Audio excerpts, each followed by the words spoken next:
Mi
nombre es Hugo Eliodoro Afanador Soto y mi origen, digámoslo, natural y cultural es Tocaima, Cundinamarca. Un pueblo, cuando yo nací, era muy pequeño y se sabía todo. En ese pueblo había 4 conservadores, el resto era gente del Partido Liberal y se sabían cuáles eran las casas de los conservadores porque las puertas estaban pintadas de azul. Así es de que no hay que aterrarse por la pugna ideológica que en la actualidad, año 2024, se desarrolla en esta sociedad. Cuando llegué de Tocaima aquí a Bogotá, me acuerdo mucho que lo que más me impresionó fue el transporte, porque estaban los trolis y un sistema de transporte masivo en esa época. Pues Bogotá era una ciudad pequeña realmente, pero el transporte era muy ordenado y muy grato para la gente, porque se podía desplazar del sur al norte o del norte al sur en lo que se llamaban los trolis, o sea, esos carros, buses eléctricos que habían sido traídos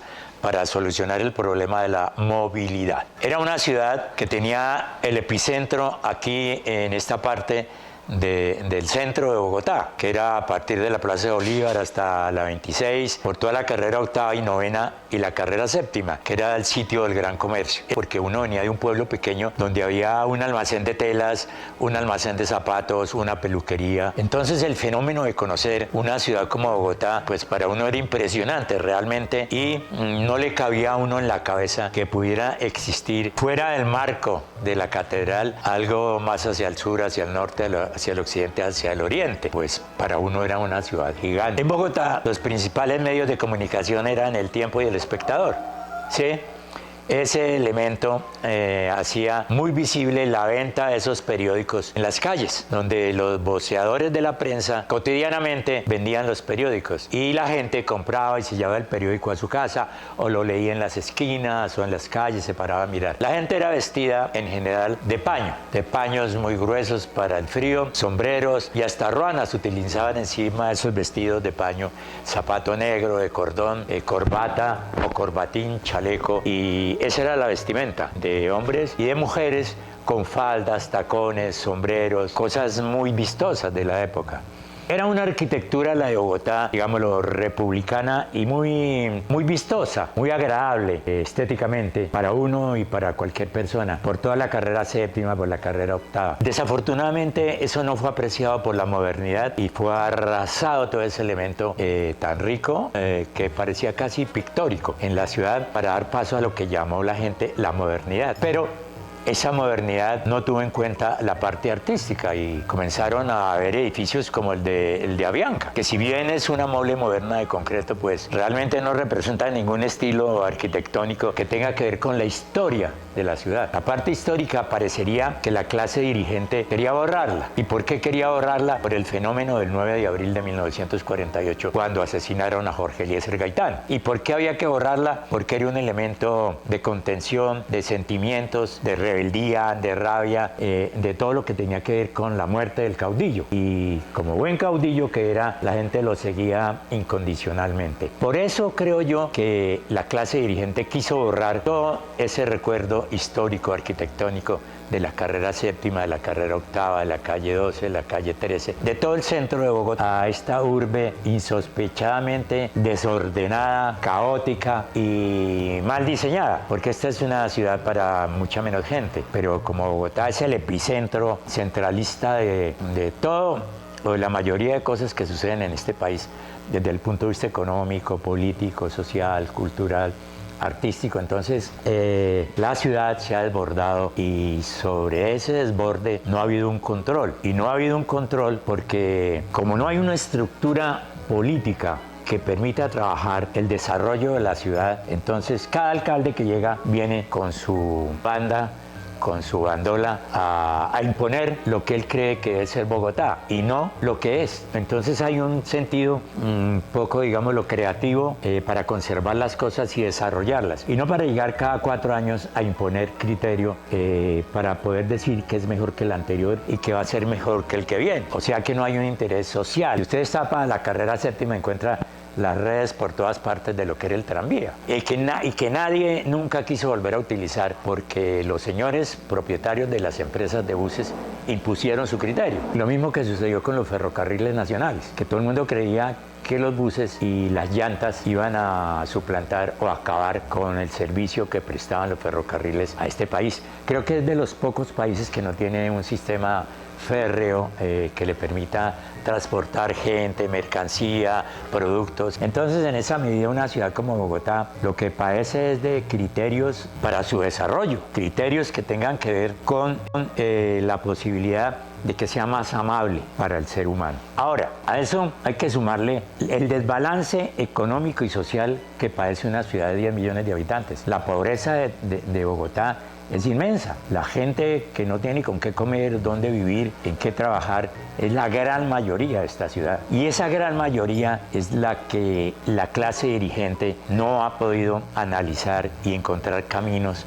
para que esa posibilidad de trabajo, de medicina, de educación, llegue a ellos para que no se conviertan en delincuentes, que es lo que sucede en la actualidad. Esas son como las dos visiones que yo tengo de esta gran ciudad, que de todas maneras nos ha albergado y que deberíamos proteger todos, pero también a eso se le suma la falta de identidad, la falta de querer la ciudad como de nosotros, porque la mayoría venimos de afuera, así hayamos estado aquí 70 años de nuestras vidas. Entonces eso es un problema gravísimo desde el punto de vista cultural, desde el punto de vista social y desde el punto de vista económico, porque es una ciudad donde estamos todos, pero que no le pertenece a nadie, le pertenecen a la clase dirigente, que es la que llega cada 4 años a ver cómo se reparte el presupuesto. En el año 1979, que se fundó esta institución que hoy se llama Fundación Centro Cultural Gabriel García Márquez, el original. En Bogotá había muy pocas salas de teatro, creo que había 5 o 6 salas de teatro. Hoy, año 2024, hay más de 150 salas de teatro, pequeñas, grandes, medianas, pero que allí se puede medir cómo ha sido el desarrollo del teatro. El teatro en Bogotá comenzó a desarrollarse con el teatro universitario, porque fueron las universidades y los estudiantes y algún tipo de profesorado que entendió que el teatro era una manera, un camino para desarrollar el sentido de pensamiento de la humanidad. ¿Por qué? Porque el teatro coge la realidad, la maneja y la trata como un gran amasijo. Tiene un resultado, una síntesis, se la propone al público y el público tiene que ejercer su pensamiento para analizar lo que está pasando en su sociedad. O sea, lo que le está pasando cotidianamente a hombres y mujeres y a todos los seres que habitan una ciudad. El teatro universitario comienza a desarrollarse muy espontáneamente, pero con algunas influencias muy importantes como la de Bertolt Brecht, como la de Stanislavski, como la de Jerzy Grotowski posteriormente, y un sinfín de influencias que comienzan a llegar a Colombia. En un momento del crecimiento del movimiento, personajes como Enrique Buenaventura, Santiago García, Eddie Armando, Miguel Torres, Ricardo Camacho, Gilberto Martínez, entonces se dan cuenta de que la problemática del arte no es la de repetir. La vida del arte es la de construir un camino en la sociedad, pero que ese camino tenga que ver con lo que piensa cada artista y cada colectivo, porque si no, imagínense ustedes que todos los pintores pintaran como Picasso, o como Van Gogh, o como Toulouse-Lautrec, o como Obregón, o como Grau, o como Botero. No, lo importante es que el arte tenga que ver con el entorno que cada cual vive, ¿sí? Con su contexto, y que desarrolle dinámicas frente a la sociedad para tener posibilidades de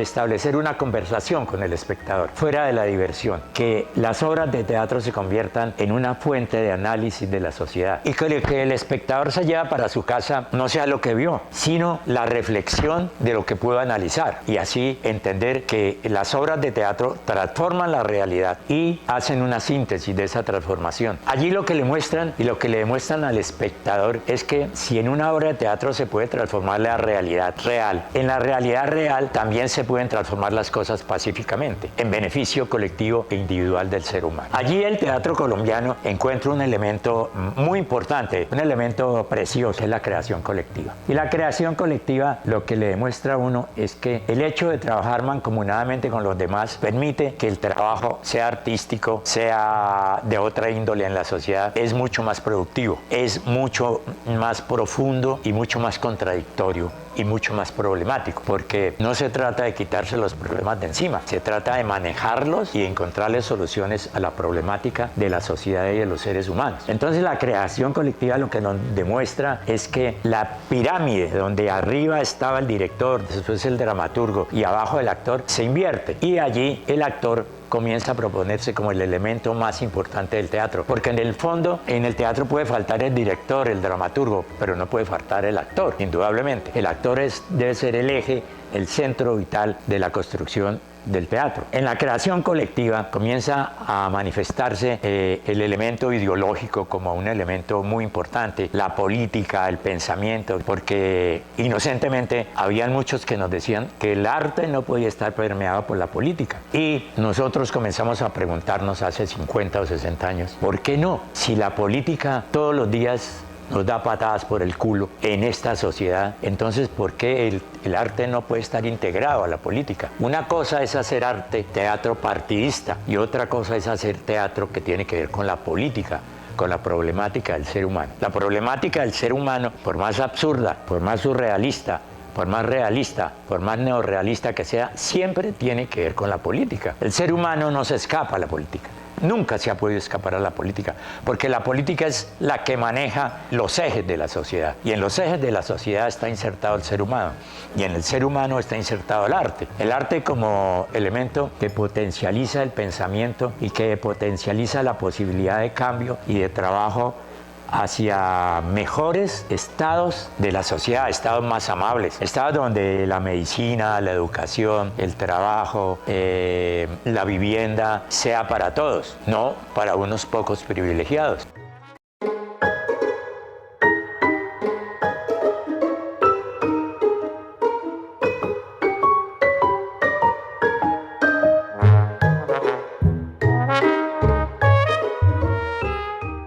Aquí en el Centro García Márquez, el original, desde nuestra fundación hace 45 años, hemos tratado de desarrollar un teatro que tenga que ver con elementos absurdos, incoherentes.